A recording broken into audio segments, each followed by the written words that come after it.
3월 14일 목요일 5분 브리핑입니다. 최수근 상병 사망 사건의 진상을 은폐하고 임성근 해병대 사단장을 지키려던 이종섭 전 국방부 장관, 도피하듯 호주 대사에 부임했는데요. 이 사건의 핵심 쟁점 중 하나는 대통령실의 개입 여부입니다. 최수근 상병 사건 수사 외압 의혹의 키맨으로 꼽히는 김계환 해병대 사령관은 대통령실 국방부와 수차례 연락을 주고받았습니다. 김 사령관이 대통령실과 통화가 끝난 다음 대통령실에 파견된 대령이 해병대 수사단으로부터 수사 자료를 보고받더니 수고한다. 이쪽, 즉 대통령실에 전달했다는 이야기를 하면 안 된다라고 회신했다고 합니다. 세상이 다 아는 윤석열의 개입, 대통령실만 부인하고 있습니다. 4.10 총선을 앞두고 국민의힘 내부에서 총선 최대 격전지인 서울 한강벨트부터 판세가 불리하다라는 목소리가 터져나왔습니다. 지난 2월 공천 국면에서 지지율이 오르는가 싶었는데 수도권 위기론이 다시 불거진 것입니다. 여당 내에서는 이종섭 전 국방부 장관의 주 호주 대사 출국 논란, 사과가 폭등으로 대표되는 물가 상승, 의료 공백 장기화 등을 원인으로 꼽고 있는데요. 수도권 후보들은 한동훈 원톱 체제의 한계를 지적했습니다. 한동훈 비상대책위원장이 이재명 더불어민주당 대표만 비난할 뿐 용산발 리스크에는 해결할 행동도 의지도 보이지 않는다는 것입니다. 국민의힘이 5.18 광주 민주화운동 북한 개입설을 주장한 대구 중남구 도태우 후보의 22대 총선 후보 공천을 유지하기로 결정했습니다. 한편 도태우 후보는 전두환 씨를 두고 평화적인 방법으로 새시대의 문을 열었다라고 칭송한 사실도 있었던 것으로 드러났습니다. 국민의힘이 도태우 후보의 공천을 유지하기로 한 것은 국민 눈높이라든지 수도권 중도층의 시각보다는 대구 경북과 보수층의 정서를 더 고려한 결과로 풀이됩니다. 도태우 후보는 박근혜 전 대통령의 형사재판 변호인이었고 2020년 총선이 부정선거라고 주장하기도 했습니다. 한편 대전 서구갑 후보가 된 조수연 후보는 조선보다 일제강점기에 더 살기 좋았을지 모른다 라는 글을 올리고 제주 4.3 사건과 관련해서는 김일성 지령을 받고 무장폭동을 통해 사회주의 국가를 꿈꾸었는가 라고 비난하기도 했습니다. 정부의 의대 증원 방침에 전공의 11,900여 명이 병원을 집단 이탈한 상황에서 전국 19개 의과대학 교수들도 집단 사직에 동참할 가능성이 거론되고 있습니다.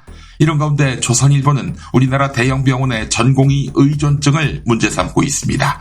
의료산업은 노동집약적인데 수술을 한 번 해도 집도의와 마취과 의사, 간호사 등 6명에서 8명이 투입되는 현실에서 사정이 낮다는 빅5 병원도 의료 수익, 즉 매출의 40%가 인건비로 들어간다는 것입니다. 그래서 국내 대형 병원들은 인건비 절감을 위해 월급은 적게 주고 장시간 근무를 시킬 수 있는 전공의들에게 의존해왔다는 것이지요.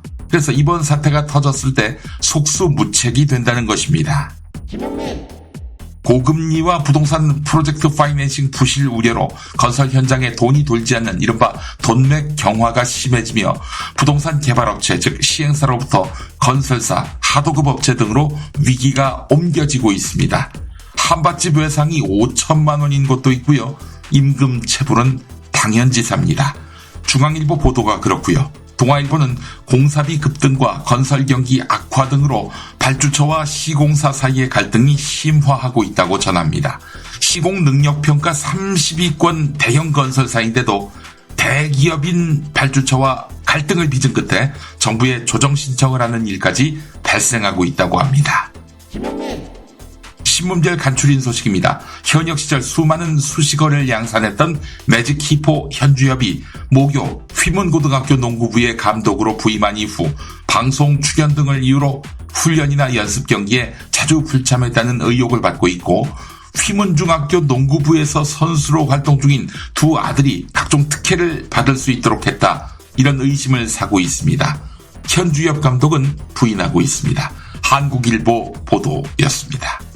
국내 1위 제약업체 유한양행이 내홍에 휩싸였습니다.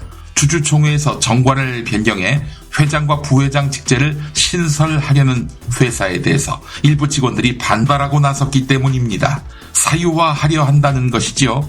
이완 양행하면 유일한 박사가 생각나시죠? 손녀 유일링 이사가 참전했습니다. 기업은 사회와 직원의 것이라던 아버지 유지에 어긋난다며 반대하고 있는 것입니다.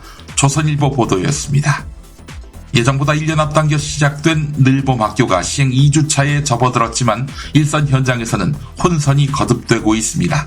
교육부는 지방자치단체와 교육청에 당근과 채찍으로 제도 안착을 유도하고 있지만 교사단체는 이에 맞서 늘봄학교 운영이 교사의 부담을 늘렸다는 통계로 맞받았습니다.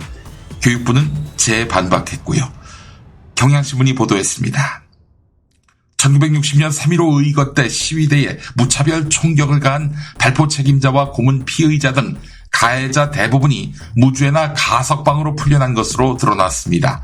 진실 화해를 위한 과거사 정리위원회가 그들의 사법 기록을 정리한 것인데요.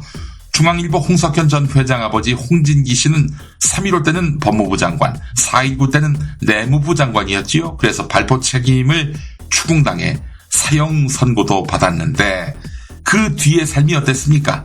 꽃길을 걷지 않았습니까? 한겨레가 보도했습니다. 세계 이혼으로 주목받는 최태원 SK그룹 회장과 노소영 아트센터 나비 관장의 이혼 소송 항소심.